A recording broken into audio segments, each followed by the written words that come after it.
नमस्कार दोस्तों, आज हम बात करेंगे 84वें संविधान संशोधन अधिनियम 2001 की, जो भारत की चुनावी व्यवस्था और लोकतांत्रिक प्रतिनिधित्व से जुड़ा एक महत्वपूर्ण संशोधन है। इसमें समय समय पर जनसंख्या के आधार पर लोकसभा और विधानसभा क्षेत्रों की सीमाओं का निर्धारण किया जाता है, जिसे परिसीमन कहा जाता है।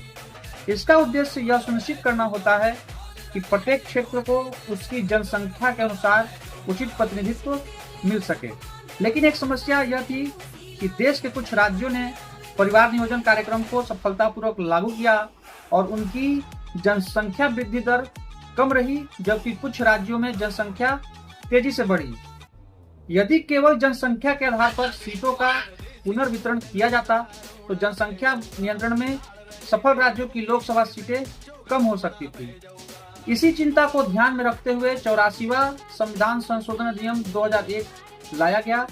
इस संशोधन के माध्यम से संविधान के अनुच्छेद 82 और अनुच्छेद 170 में बदलाव किया गया और इसके तहत लोकसभा और राज्य विधानसभाओं में सीटों के पुनर्वितरण पर लगी रोक को वर्ष 2026 तक बढ़ा दिया गया। हालांकि सीटों की कुल संख्या में कोई बदलाव नहीं किया गया, लेकिन निर्वाचन क्षेत्रों की सीमाओं को जनसंख्या के अनुसार पुनर्गठित करने की अनुमति दे दी गई, ताकि मतदाताओं का प्रतिनिधित्व अधिक संतुलित हो सके।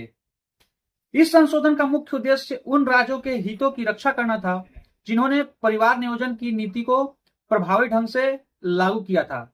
सरकार का मानना था कि जनसंख्या नियंत्रण करने वाले राज्यों को राजनीतिक रूप से नुकसान नहीं होना चाहिए। 84वां संविधान संशोधन इसलिए भी महत्वपूर्ण माना जाता है क्योंकि इसने जनसंख्या नियंत्रण और लोकतांत्रिक प्रतिनिधित्व के बीच संतुलन बनाने का प्रयास किया। यह संशोधन देश की संघीय व्यवस्था को मजबूत करने और राज्यों के बीच राजनीतिक संतुलन बनाए रखने की दिशा में एक महत्वपूर्ण कदम था। वीडियो पसंद आया हो तो लाइक और शेयर जरूर करिएगा। चैनल को सब्सक्राइब करना मत भूलिएगा। मिलते हैं अगले वीडियो में ऐसी ही जानकारी के साथ। तब तक के लिए धन्यवाद दोस्तों।